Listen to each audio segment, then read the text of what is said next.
আজকে বাবুদের স্কুলে অনেক দিন পর বলাটা ভুলই হবে, কারণ আজকে ফার্স্ট প্রাইমারি স্কুলে প্রথম দিন স্কুলে যাচ্ছে। দেখতেই পাচ্ছ, প্রাইমারি স্কুলে ড্রেস পরিয়ে স্নান টান করিয়ে রেডি করে দিয়েছি। আর সকালবেলায় বাস স্ট্যান্ডে স্কুলটা করেছে, নার্সারি স্কুলটা করে এসে এখন খাওয়া দাওয়া করে স্নান টান সেরে কিন্তু যাচ্ছে প্রাইমারি স্কুল। তো ওখানেও দুটো ক্লাস হবে। তারপর সরস্বতী পুজো উপলক্ষে মাস্টাররা সবাইকে নিমন্ত্রণ করেছে, তো সেখানে একটু খাওয়া দাওয়া হবে। তো সেই উপলক্ষে বাবুকেও তো একটা কুপন পাঠিয়েছিল, আর প্রত্যেকটা মাস্টার কিন্তু বেশি করে যেতে বলেছে। তাই বাবুকে স্নান টান করিয়ে ওর বাবার সাথে পাঠিয়ে দিলাম। তো ওর বাবা আসলে ও নিজে তো খেতে পারে না, তো সেই কারণেই ওর বাবা গেল সাথে করে, তো ওকে একটু খাইয়ে দেবে। তো ছেলেকে পাঠিয়ে দিতে গিয়ে আমার রান্নার কাজে বেশ একটু দেরি হয়ে গিয়েছিল, কারণ ছেলে তো একটা স্কুল থেকে এলো, তারপর তাকে স্নান করানো। আমি তো এই টাইমে ওকে স্নান করাই না, আমি আমার হাতের সমস্ত কাজ সেরে রান্নাবান্না সেরে তারপর কিন্তু ওকে স্নান করাই। তো ওর এই টাইমে একটু স্নান করাতে গিয়ে রান্নার কাজে অনেকটাই লেট হয়ে গিয়েছিল। তো যাই হোক, রান্নার সমস্ত জোগাড় টোগাড় করে রেখেছি, রান্নাও কিন্তু প্রায় বসিয়ে দিয়েইছি। আর তারপর কি বলো তো, আমি এখন চলে এসেছি উপরে। আসলে অনেক জামা কাপড় ছিল, তো সেই জামা কাপড়গুলো বাড়িটা অনেকটা কিন্তু অগোছালো হয়ে আছে। তো অনেক দিন থেকেই ভাবছি করব, তো এখন তো একটু বেলা বেড়েছে, তাই কিন্তু আমার অনেকটা সুবিধা হচ্ছে কাজে। তো শীতকালে ছোটোবেলায় ছোটো দিনের বেলায় কিন্তু কাজ করাই হয়ে উঠতো না। তো কাজ করলে নিজের যত্ন হতো না, এই রকমই একটা হতো। একদিকে করতে গেলে আরেক দিকটা কমপ্লিট হতো না। কিন্তু এখন সময়টা একটু বড় হওয়াতে কিন্তু অনেকটা কাজে আমি বেশ হাত দিতে পারছি একটু একটু করে। তো যাই হোক, কালকে যে লেপের ওয়ারগুলো কেচেছিলাম, তো সেই ওয়ারগুলোই কিন্তু এখনও পরানো হয়নি। তো ভাবছি এখনই পরাবো। তো ছেলে তো স্কুলে গিয়েছে, আর ছেলেকে স্কুলে পাঠিয়ে কিন্তু বেশ আমি রিল্যাক্সে কাজগুলো করছি আর কি। তো যাই হোক, কি বলবো, আমি একটা ডিসিশন নিয়েছি যে না, এবার একটু হাঁপ ছেড়ে কিন্তু আমার লাইফস্টাইলটা চেঞ্জ করতে হবে। অনেক দিন তো হলো, তাই না? ভালোভাবে ব্লগ করা হচ্ছে না, গুছিয়ে কাজ করা হচ্ছে না। কিন্তু এবার আমাকে লাইফস্টাইলটা অনেকটাই চেঞ্জ করতে হবে। সকাল সকাল উঠে সমস্ত সংসারের কাজ পরিপাটিভাবে গুছিয়ে কমপ্লিট করতে হবে। আর তার সাথে নিজের যত্ন, যেটা জরুরি সব থেকে, সেটাও কিন্তু আমাদের অবশ্যই করতে হবে। নিজের যত্নটা একান্তই নেওয়া হচ্ছিল না এই ছোট দিনের বেলায়। তো যাই হোক, কালকে তো চুলটার একটু যত্ন নেওয়াতে আজকে আমি এত সুন্দর এত রিল্যাক্সে আছি না, কি বলবো তোমাদের। তো মাথায় প্রচুর শীতের শুরুতে ড্যান্ড্রফ হয়েছিল, তো তারপরে তো স্ক্যাল্প প্লাস শ্যাম্পুটা ইউজ করার পর আমার কিন্তু আর একটুও ড্যান্ড্রফ নেই মাথায়। আর ড্যান্ড্রফ থাকলে বুঝতেই পারছো, সারাক্ষণ মাথাটা একটু খিচিবিচি করে, তো সব সময় কিন্তু মাথাটা কুটকুট করে, তো সেই কারণে বারবার মাথায় হাতও চলে যেত।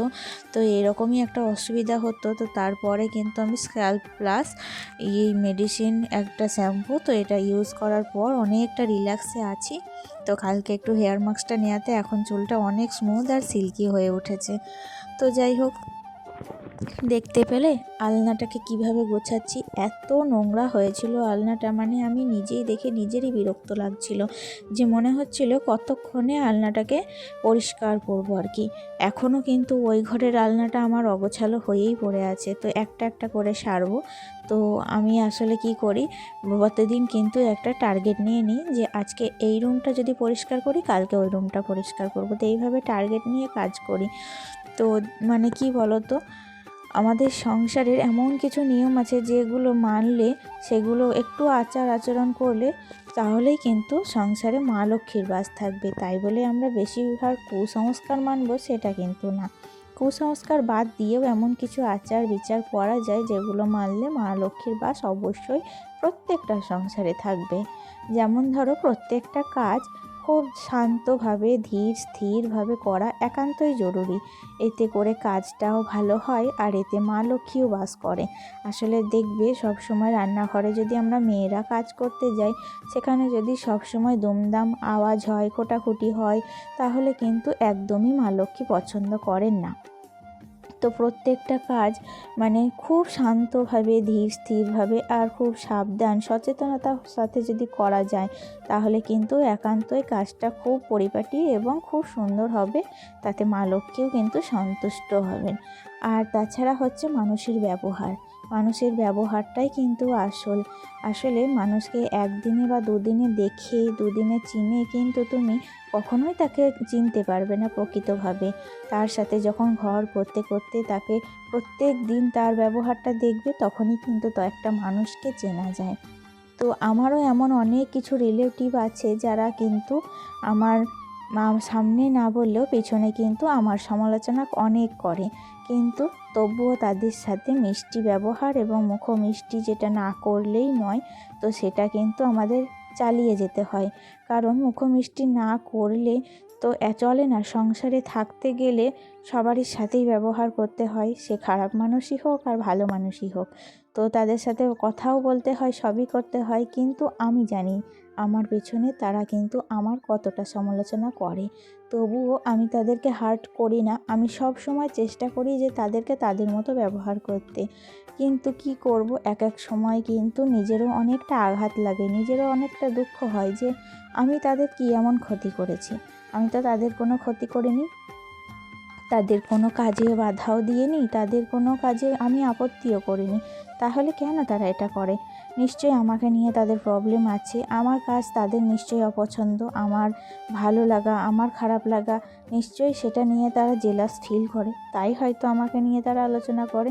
তো এভাবেই মনকে শান্ত করে মনকে বুঝিয়ে কিন্তু আমি তাদের সাথে ব্যবহারটা করে চলি। তো যাই হোক, শ্বশুরবাড়িতে থাকতে গেলে শ্বশুরবাড়ি বলো বাবার বাড়ি বলো যেখানেই থাকবে, তোমার ভালো কেউ চাইবে কেউ খারাপ চাইবে, দুটো মানুষই দু ধরনের মানুষকে নিয়ে একটা সংসারকে গড়ে তুলতে হয়। তো যাই হোক, দেখতেই পেলে ছেলে তো স্কুল থেকে চলে এসেছে আর এখন কিন্তু আমি রান্নার কাজে চলে এসেছি। আর আজকে অনেক দিন পর ভাবলাম যে কী রান্না করব করতে করতে হঠাৎ করেই কিন্তু মনে পড়লো যে ওই যে এখন একটা ময়দার প্যাকেটের সাথে কিন্তু সোয়াবিনের একটা প্যাকেট আমি ফ্রি পেয়েছিলাম, তো সেইটাই কিন্তু আজকে কাজে লাগানো যাক।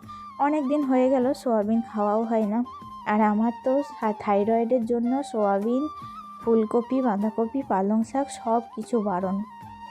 তবুও জানো তো আমি কিন্তু একটা দুটো করে কিনে খাচ্ছি, কারণ বাড়িতে হলে যেটা হয় আর কি বলবো, মানে এমনিতেই কিন্তু খাওয়া হয়েই যায়, যতই মনে করি যে খাবো না কিন্তু খাওয়া হয়েই যায়। আর আমার জন্য এক্সট্রা করে আলাদা কি রান্না করব, সকলের জন্য যেটাই রান্না করি সেটাই কিন্তু খাই।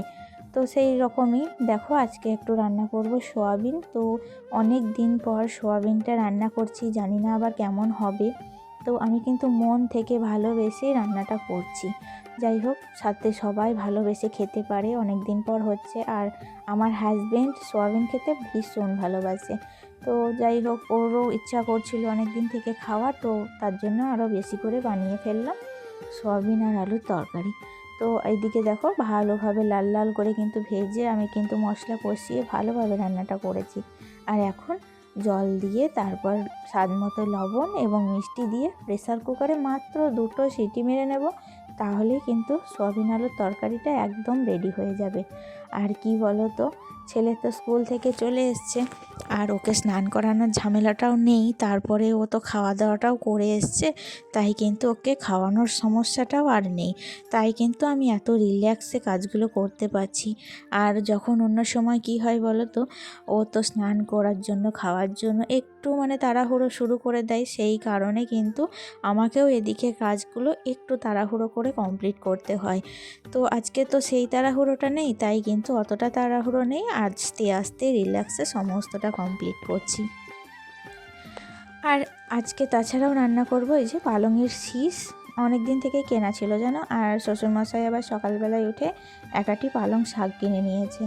তো আমি তার বাবাকে বারণ করতে পারলাম না যে শাক নিয়েন না, তো সেই কারণে দেখলাম যে ওই পালংয়ের শীষ অর্ধেকটা দিয়েছি আর এখানে পালং শাক অর্ধেকটা দিয়ে আমি কিন্তু ভালো করে একটা চচ্চড়ি বানিয়ে নিয়েছি, আর অর্ধেকটা ফ্রিজে তুলে রেখেছি। তাছাড়া নিয়েছিলাম মাছ, আজকে মাছের ঝোল।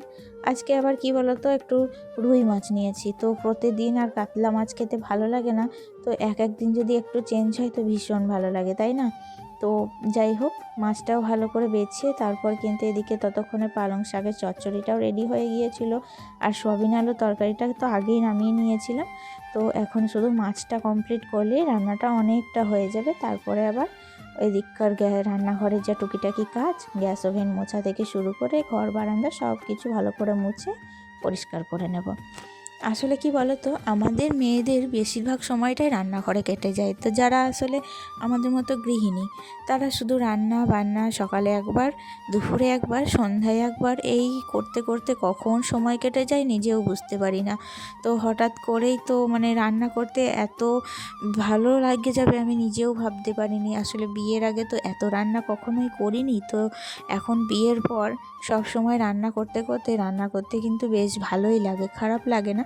তবুও মাঝে মধ্যে তো সব কাজই একটা বিরক্তিভাব আসে। তো আমারও সেই রকম মাঝে মধ্যে একটু যখন বিরক্ত বোধ করি, একঘেয়েমি লেগে যায়, তখন কিন্তু মনে হয় যে একদিন যদি রান্নাটা কেউ করে দিত তাহলে কিন্তু বেশ হতো। তবুও কে আর করবে বলো, ওই যখন একটু ঘুরতে যাই বাবার বাড়ি তখনই কিন্তু একটু রেস্ট পাই, তাছাড়া কিন্তু রান্না থেকে নিস্তার নেই। তো মেয়ে হয়ে যখন জন্ম নিয়েছি তখন রান্না তো করতেই হবে, এর কাছ থেকে কারোর নিস্তার নেই। তো যাই হোক বন্ধুরা, আজকের মতো ভিডিওটি তাহলে এখানেই শেষ করছি। দেখা হচ্ছে নেক্সট ব্লগে। ভালো থেকো সবাই, সুস্থ থেকো। আর আজকের ভিডিওটি কেমন লাগলো অবশ্যই কিন্তু কমেন্টে জানিও। ভালো লাগলে লাইক, কমেন্ট আর শেয়ার করে দিতে অবশ্যই ভুলো না। টাটা।